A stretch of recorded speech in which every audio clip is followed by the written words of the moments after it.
tract de la mairie par rapport au squat? Oui, j'ai vu le torchon de la mairie, oui. Ce squat, d'abord, n'était pas un centre de trafic de drogue et de prostitution. Deuxièmement, il n'y avait aucune obligation à faire ça dans l'urgence à 5 février quand il fait au moins 5 dehors.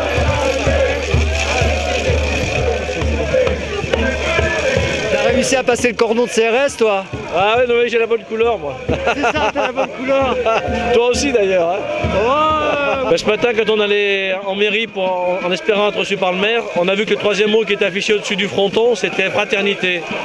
On a l'impression que le mot fraternité avait quand même bien disparu ces jours. Quand ils sont arrivés le matin pour la expulsion, comment ça s'était passé? Ben, ils sont venus, ils ont commencé à taper la porte, boum boum boum, sortez de là et tout. On n'avait rien compris, on était à moitié dans le sommeil, on s'est couché tard.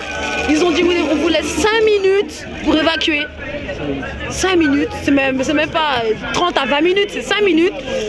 Les personnes qui habitent là et moi donc, on n'a pas pu prendre nos dossiers personnels. On s'en fout de nos vêtements, tout ce qu'on voulait c'était récupérer les dossiers. On ne pouvait pas les récupérer. La plupart des hommes ils sont sortis pieds nus, sans manteau, en caleçon. Et ils nous ont demandé de faire la queue leu comme si on était dans un tribunal ou dans un réfectoire. Ils commencent à tout démolir. Ils ont dit qu'il y avait un gros, comment on appelle ça là, ou une grue. Pour venir, ils sont venus à main nue avec leur marteau et leur piqueur. Ils ont tapé, ils ont tout cassé ce qu'on avait de personnel. Dans le froid, il a neigé, il y a eu un de ces froids, on n'a rien compris. Nos enfants, on les a déposés chez, même nous taxiphones, la plupart on les a déposés à des taxiphones. On n'a rien compris. Il y avait de personnes et de familles, d'enfants par exemple? Ben, il y avait 8 familles avec leurs enfants et leurs maris, et plus ceux qui sont célibataires et avec leurs femmes actuelles. On était à peu près une quarantaine. Ils sont venus à 6 h du matin.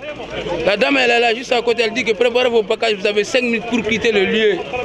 Alors que pour quitter dans un cas, il faut un avis d'un délai de 2 mois.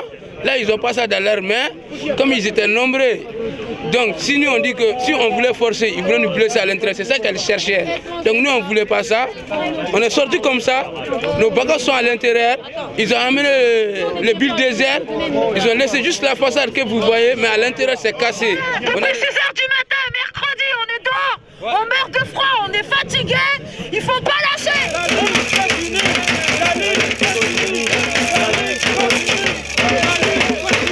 Bon, donc on va faire une petite marche là, en direction de la mairie, puis après on revient. Oui.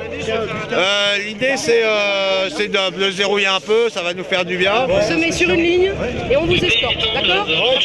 C'est gentil. Ça s'est passé comment? À 6 h du matin, ils ont venu, ils ont tous foutu dehors. Et... Vous avez une famille, un enfant en bas âge? Tout le monde a été mis dehors? Tout le monde, sans exception. C'était un peu spontané comme initiative, parce que tout le monde voulait venir à la mairie. Bon bah voilà, on est à la mairie, il n'y a personne, hein, ça on le savait. Par contre on est venu pour dénoncer ce tract, ce torchon qui a été distribué dans tout Bagnolet par la municipalité. On appelle à la dispersion, calmement, voilà, on va se mettre sur les trottoirs, on peut faire un peu la fête tranquillement en retournant là-bas, sur les trottoirs, et voilà, et la fête continue, la lutte continue.